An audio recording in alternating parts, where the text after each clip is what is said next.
Hello, my name is Carrie. I'm with Wild Woodland Lavender Farm. I'm out here in my no-till garden today. My husband is wanting to go on a lot of trips this summer and fall and do some backpacking, just some overall camping trips as well. And he wanted to try making a lot of our own dehydrated foods for him to be able to take, especially for backpacking. He wanted some lightweight foods. Now, I'd really like a freeze dryer, and one of these days I am going to get one. Might be a while in coming. Those things are pretty spendy.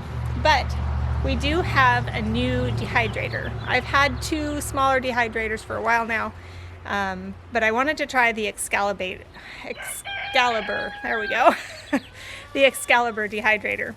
And so I have one of those, and I have dried a couple batches of lemon balm leaves in there to make my lavender lemon balm, I'll get that out one of these days, lavender lemon balm tea, which is really good. But now we're going to try putting it to use, doing all kinds of dehydrated foods for his trips that he wants to make. So first off, we're going to start with some greens. We have a lot of chard and spinach and stuff growing in this garden. So I'm just going to harvest a whole bunch of it and dehydrate it for my husband.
right, I think I have enough, more than enough for the first batch.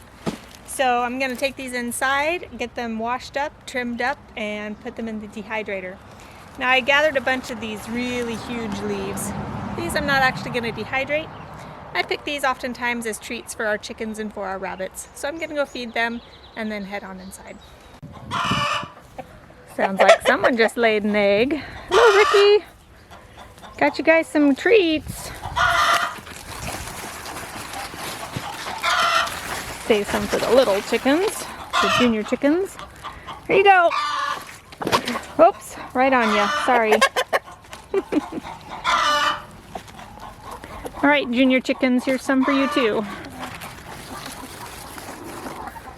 They're over here. Let's see. Well, guess I'll open the door.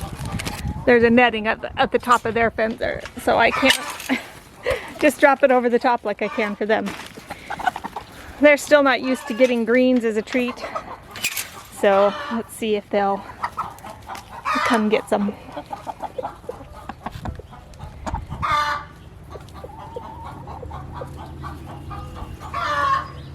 Hello there.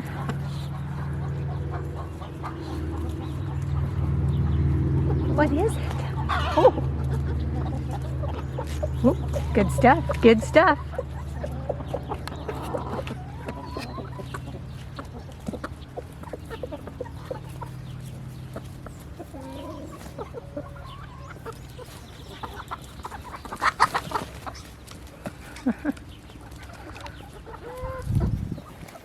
All right, you keep laying eggs, ladies.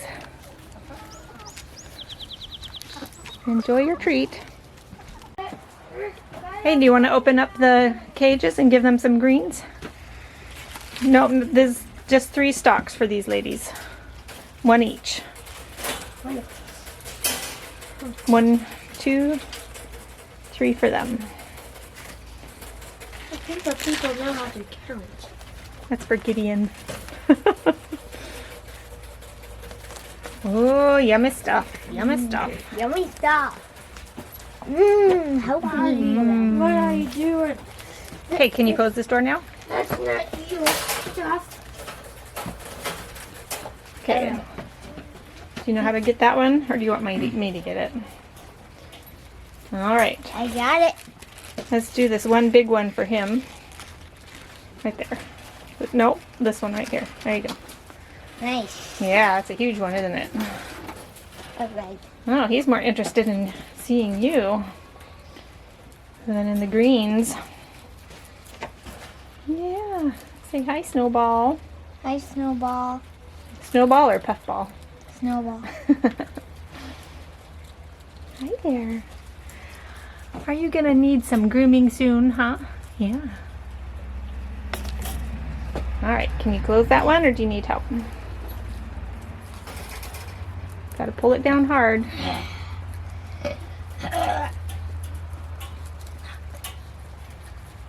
You got it. Okay, now let's go to Nestle Crunch. Nestle Crunch, that's his name. You can give him both of those.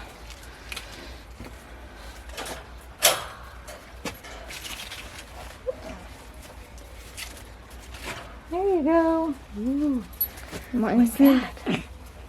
Bun Bun. Oh, he likes to be petted, doesn't he? Yep. Even more interested in that than his greens, huh? Whoops. Sneaking out, sneaking out.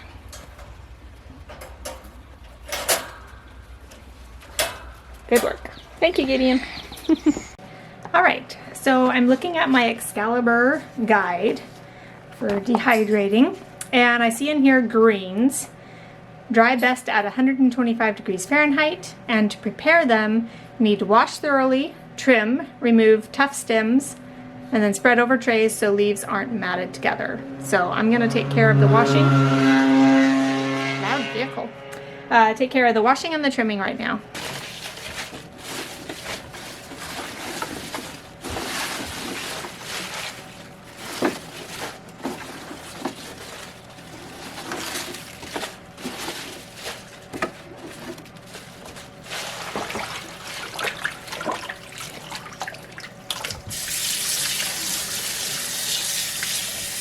going to add enough water in here to make it so they can swish around nice and freely to help get off any dirt.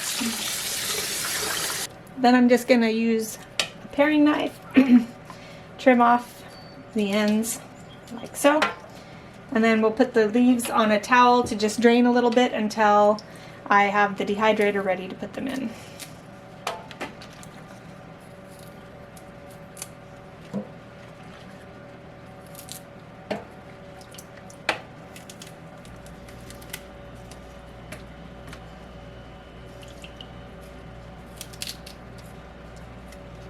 Alright, I'm out here in my hobby room where I have my Excalibur food dehydrator set up.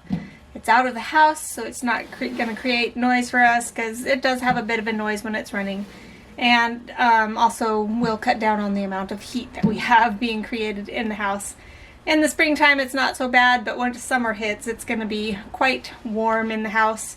So we'd be fighting that with our AC, and then if we're adding more heat to it, that just isn't what we want to do. So I'm going to load up the trays with my greens that I picked earlier. And I think I'm going to try to fit bigger leaves on one and smaller leaves on another, so that when the smaller leaves might get done earlier, I don't have to pick through and find all the small ones that are done and when the big ones aren't. So that's what I'm going to be doing, just arranging these by size. Might overlap a little bit, but generally not going to overlap too much. They say it might get matted down if you layer them, so if it layers a little bit, I'm not going to be upset. I don't mind if they're touching even. I'm not going to spread them out 2 inches from each other, because all they're going to do is shrink. They're not going to grow anymore. So just going to load these up and get this going. I saw somebody loading a tray once on a video, and they had their things spread apart at least an inch, and it's just like, no, they're just gonna shrink. No reason to have them so spread out. Alright, this one tray is about ready. Fit a couple smaller ones on here probably. There we go, that one's ready. Just gonna slide that in. Do have to be careful, the leaves might catch on the tray above. I might leave some space in between each tray rather than filling them all. There we go. Alright, I'm just going to finish laying all these out, then I'll be back for the rest. Alright, so I have 4 trays loaded. I would like to do more at a time, however, you can see that the leaves kind of curl up and take the space from above. So we're just going to stick with 4 trays for now. I'll get the other 4 ready to go, and they can at least be air drying while these are drying in here. We'll set it for 125, which is the recommended for vegetables. And we'll check back. It'll take 3 to 11 hours is what it says, I think, for greens, for veggies. So we'll check back in a few hours and see how they're doing. The greens have been in the dehydrator for quite a few hours now, probably longer than they've needed to be. Let's take a look at them and see how they're doing. Go ahead and turn this off. And the lid just comes off like that, the door, whatever you want to call it. Alright, pull this out. Yeah, they are definitely dry and brittle. That's good. Excellent. Alright. I have the other trays all loaded and ready to be put in, and I had stacked them on top of each other, and it helped flatten those out so I can actually put more in than just spaced 2 apart like these had been. So we'll put those in, and I'll check them probably in the morning. Obviously in the morning, it's late outside. Late outside, it's late inside too. Okay, it's been a long day. Forgive me. Okay, so that's exciting. I will be doing a lot more of these leaves. My husband can use them for several things. And we'll be doing some videos about that later, likely, about what he's going to be doing with these. It looks like he could pulverize them or break them into little bits and add them to a soup or something. And maybe if there's a way to keep them whole, they're awfully brittle though, so any kind of storing method will break them up a bit. But you could just cook them up and eat them as a leafy green. So that's awesome. Okay, more later.